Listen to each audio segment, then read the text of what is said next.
Welcome to another edition of Believe in Saints. I'm your host, David Grubb, alongside my co-host, Terrance Copper. And we are going into week 4 of the season. The Saints 1-2, crossing the pond to go play in London against the Minnesota Vikings this week. 2-1 Minnesota Vikings. So you see the big news today as we get ready for this game is that it looks like Jameis Winston may not play. Earlier this week, Dennis Allen said he was confident to give Jameis a little rest.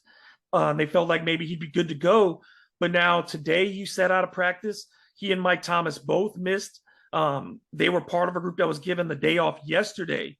But when you miss that Thursday practice, that's the major install of the week. That's when you're really fine-tuning the game plan. So do you think Jameis plays if he missed today? No, I don't think he plays. It's just too much to install. There's too much going on. You're already not in your element. You are out of the country. It's just too much going on. I think they sit him out this week. It's probably for the best. I think that, in hindsight, knowing what the limitations are with his back, you want to see him healthy more so than anything else, because that's been the unfortunate thing. We've not gotten to see healthy Jameis with healthy targets, except for that fourth quarter when he was already starting to get hurt. That's when he first started to get hurt, in that fourth quarter against Atlanta. So, we have not seen Jameis at his best. Do you think that if he does have to sit out a game or two, for him, is that a good thing? I think that's a great thing for him because he is going to be the quarterback. I don't think there'll ever be a quarterback controversy right now, this early in the season, with him missing one game. I'm actually kind of excited. Not that he's not playing, but I'm excited to see what Andy Dalton is going to do. I'm excited to see what he's going to do. I'm excited to see what type of offensive game plan we're going to cater around his attributes and things that he does well. So I'm excited to see what's going to happen with them, man. I'm not so concerned about that Winston is missing it. I mean, of course, he's the number one quarterback, but I'm also excited to see what type of game plan they install for Dalton, because the offense has been sluggish anyway. So let's see if Dalton can kind of give us a spark and see what happens. I mean, certainly it would change the game plan, because there are things that you're not going to do with Andy Dalton that you do with Jameis. He doesn't have the big arm that Jameis has, so you're not going to try some of those type plays, maybe the deep shots in that way, unless you set them up at the middle of the field. You're not taking them from your 25, you're taking them at the 45 or deeper. But certainly, Andy Dalton being a veteran, and you're not asking him, again, to win the game. You're asking him to utilize all the weapons that the Saints have around him.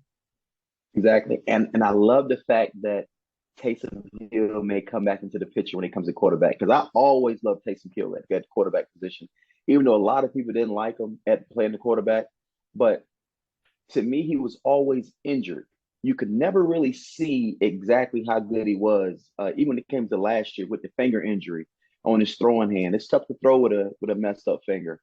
Then his foot was injured, so you never really got a chance to see a healthy Taysom Hill at the quarterback position, which I love him at quarterback. So hopefully they throw him back in the mix, give him a chance to run the ball at the quarterback, or even throw it, run some naked plays where you give him an option to run a throw. So I'm excited to see what type of offense we're going to run coming into this game.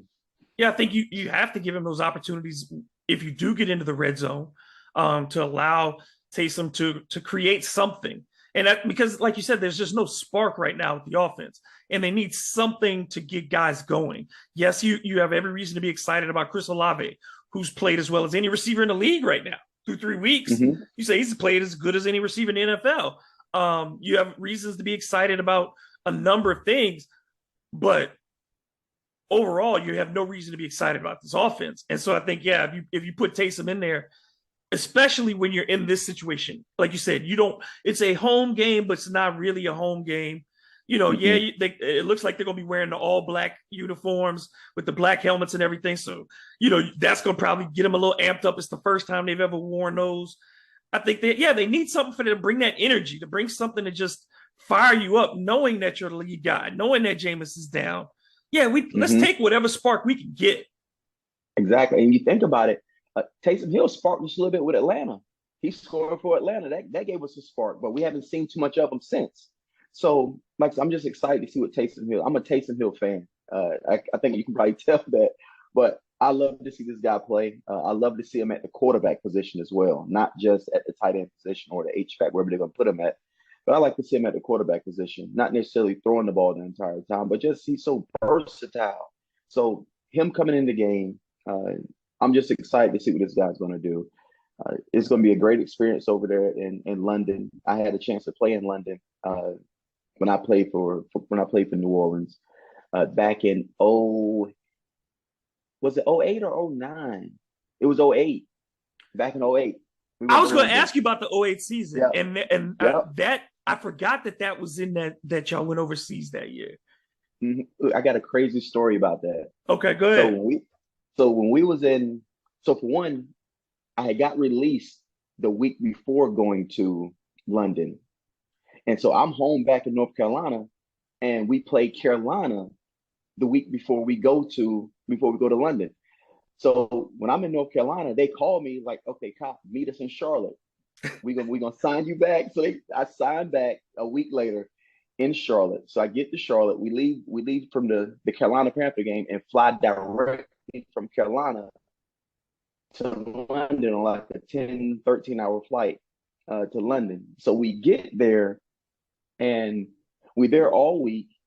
The food is different. Nobody liked the food. I couldn't eat the food. The best food they had in London, and this is no disrespect to anybody from London that's listening to this, was McDonald's. And I don't even eat McDonald's. But McDonald's over there was so fresh. They are not known for their cuisine. I'm telling you. And so we get to the game, and I wake up that morning, and they release me again in London. I can't make it up. So I'm in London. I get released again in London, but it was because they needed an extra offensive lineman to come up, and I was that swing man. So I got released in London. So I'm in London just chilling, watching the game, not even on the team. But that was a crazy. You had to get your own flight back. I had an amazing time that weekend. Did you have to get your own flight back? With the team. Oh, okay. I was about to say that's cold, bro. Back with the team. You got to keep your hotel room. Yeah, everything stayed the same, but I just wasn't officially on the roster. Because I was like, man, I didn't. Yeah, so technically I didn't play in London, but I was in London. I practiced all week, but on game day, they released me again on game day. That 2008 season is the start anyway, because that year y'all won the first game of the season, lost 2. And then things kind of got going, and the team got better as the year went on. Look, we know that there are some holes in this roster, and we can get into that in a second. But overall, you've been in this spot 1 and 2. There's a lot of season left, and yes, we talked about this last time. Nobody has run away with the NFC. There's no team that you really fear out there. Everybody's got a problem. Everybody's got injuries. Everybody's got a disappointment at this phase. It just feels like all the Saints need is something to get the ball going in a positive direction. Yeah, that's all. We just need one win. We need one win just to get us, like you say, going back in a positive direction, feeling good about ourselves again, getting that confidence back. Coaches getting their confidence back, players getting their confidence back, because at the end of the day, we got to realize these coaches put a lot of time and effort in game planning these other teams. And when they're not coming out successful, that could creep in the coach mind as well. Like, dang, what are we doing wrong? Because that's the first thing good coaches do as well. They look at themselves and see and evaluate themselves. What are we doing? What are we doing? Are we putting our players in the right position to be successful? And then you look at the players, but everybody holds themselves accountable. The players that look themselves in the mirror, the coaches that look themselves in the mirror and see, are we doing what we need to do? Not nobody else. Are we doing what we need to do to be successful, for this team to be successful? So I think everybody has to look themselves in the mirror and point the finger at their self first before they start giving out other criticism to everybody else. And I think once we get that win, I think everybody needs that win just for the confidence booster. One person who has taken a lot of criticism on the coaching staff is Pete Carmichael. His play calling, the over-reliance on the passing game, the number of passing calls, not really giving, folks have criticized not giving the running game a chance. Do you think that he tries to adjust again? Because I do think, and we've talked about this too, is the physicality is so important. If you're going to beat Minnesota, this is a hard week to travel, all those things, like you said already. You're just going to have to rely essentially on your fundamentals, which is your blocking, your tackling, the physical elements of the game. That's that's the only thing you can count on. That's it. And I don't think Coach Carmichael, I don't think that he has to reinvent the wheel or anything like that. Because one thing about a game plan, like I just mentioned, coaches are up all day, all night. They get to facility about 5 o'clock in the morning. Sometimes they don't get home to 10:30, 11 o'clock at night. Depends on what day it is. Game planning. So whatever that game plan calls for, whatever he's watching on film that he can exploit, that's what he's going to do. If it comes where we can throw the ball, we're going to throw it. If we can run the ball a little bit more, guess what? We're going to run it. So it all depends on what the game plan calls for. It's not necessarily, we're going to go into, we're just going to run it. Even when the run game may not be working, but we're just running it just to run it. We got to run it and be effective with it, not just to run it to say we're running the ball more than we passing it. So if the game plan doesn't call for all that, then you got to do what the game plan calls for and the preparation that you put in. When you look at Minnesota defensively, they've given up a lot of yards. And in the last 2 weeks, they've given up a bunch of points. They've given up 24 points in back-to-back weeks. Detroit, obviously a very explosive team. They held Green Bay, who has struggled offensively this season. And then they got routed against Philly, which we think is the best team in the NFC right now. So Minnesota's really in a similar situation to the Saints. They're 2-1, but you don't know who they are. They have not really performed really well. They're a team that's just as talented offensively, but could be without Dalvin Cook, who did not practice yesterday, and we'll see if he practices today. But they could also be without one of their pass rushers, which is very important for them. They give up over 400 yards a game defensively. I think this is, again, for the Saints, you couldn't really ask offensively for a better opponent to try to finally find a rhythm against. Yes, this is the perfect team to play. But at the end of the day, there's still this team. These players are still on scholarship. All these guys are professional athletes. We just have to go out there. To me, it's not about the other team. It's never been about the other team. It's always been about us, the things that we're not doing well. We're not picking the blitz up. We're not blocking up front well. We're turning the ball over. It's all about us. If we can just stop destroying us, it's not about another team. I think we're right in the mix of it. Physicality wise, on the defensive side of the ball, we should already expect they're going to try to run the ball down our throat. Yep. We should expect that because that's our MO right now. Teams are out physical in us up front, and that's what they're doing. So we should expect that we're going to get a heavy dose of Devin Cook if he plays. If he doesn't play, whoever's backing up him is going to do the same thing. The game plan is not going to change because Cook is not in there because our MO is, we can be out physical up front until we prove elsewise. Yeah, and I think the defense, to its credit, has been good as far as keeping people off the board. But they have allowed too many drives, where it's been the opponent has at least been able to change the field. And I think that's a big part is when your offense is struggling, and this is one of the things the defense can do to help you is shorten the field. You got to go to get points. And this team right now cannot go 80 yards consistently. They need the shorter field. And I think that's what you want to see the Saints do against Minnesota as well, is shorten the field for your offense. Turn those, get some 3 and outs early. Make them the team only have to go 50 yards, 40 yards to get into scoring position rather than having to drive 80 every time. And I think that's going to be a big thing. And get a turnover or two. You got to get something, just 1 or 2. That increases your chance of winning by so much. And the Saints are -6 this year in turnovers. And the late ones haven't helped, but the Saints aren't getting it either. Right. And not only turnovers, this comes with the special teams play as well.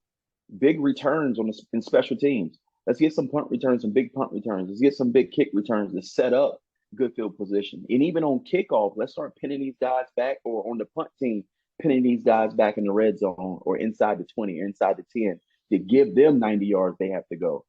So everything works hand in hand. To me, it's not just one aspect of the game. I feel like all 3 phases has a hand in everything when it comes to being successful and when it comes to being unsuccessful. even with the field goal kicking, because both of these teams have struggled in the kicking game. Minnesota's missed 3 kicks this year. Saints have missed 3 kicks this year. I mean, so you look at it too, like you said, everything matters, particularly when the margin for error has been so thin. We're talking about 3 points every week. We one possession every week, essentially, except for the Tampa game. So, I mean, it's every little thing. Like you said, people want to pin it on a player. No, it's everything. Everything. There's somebody can do something better at every level of this defense and every level of this offense and on special teams. Yeah, and that includes coaching. That includes coaching as well. Game planning, having guys ready to play. Everything is like I say. This is the ultimate team sport, and that's why I love it because everybody has to be on one accord to make it work. So it's so hard to win in the NFL. It's hard to win. And then we're going up to Wimbledon. What stadium are we playing in London? Is it Wimbledon? They're playing Tottenham Stadium. The other, not Wembley, the other one, the Tottenham Stadium, I think. Yeah. Gotcha. I don't really know what that stadium looks like or feels like when it comes to the ground surface, but I know when we went in '08, we played at Wimbledon? It's called Wembley. Wembley. The field was so slick, like you really probably had to wear your screw-in studs because it was just so slick.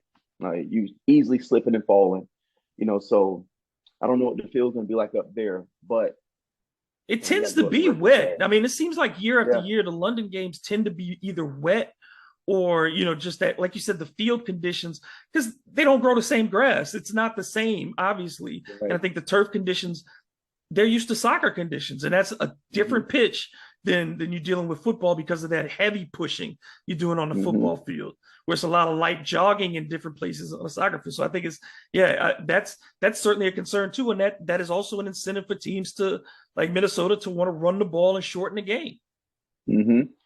One thing that Minnesota hasn't done in the last couple of weeks, Jefferson hasn't really done anything the last couple of weeks. He's been silent since the first game of the season. First game of the season, he went for over 100 yards receiving. He hasn't broke 100 yards in the last 2 games. Shucks, one game, he was 50% on targets, where he's not catching the ball as well either. So I don't think we're going to, well, I'm not going to say that because he's a dynamic receiver, but I think we can hold him in check, but we got to stop the run game first. That's the key to everything. We have to stop the run game. We cannot let the team be 2-dimensional ones that can run and throw it. We got to make them 1-dimensional, and we got to stop the run game and get off the field on third downs.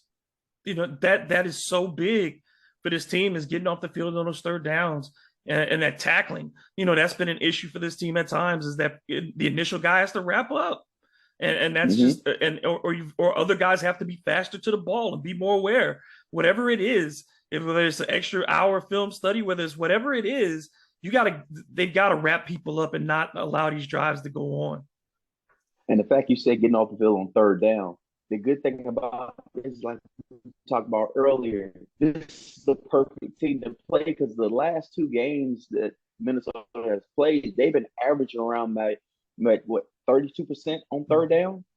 So they're not playing that well either on third downs. So teams are getting them off the field on third down. So hopefully we can continue to do the exact same thing. Yeah, I mean, they'd be 1-2 if it weren't for Detroit. I mean, they would have lost 2 in a row if Detroit doesn't kind of give the game back to them. So it's not like, I mean, there's not a lot of reason, I think, for Minnesota to feel extremely confident. I think, like you said, the pressure is on for them.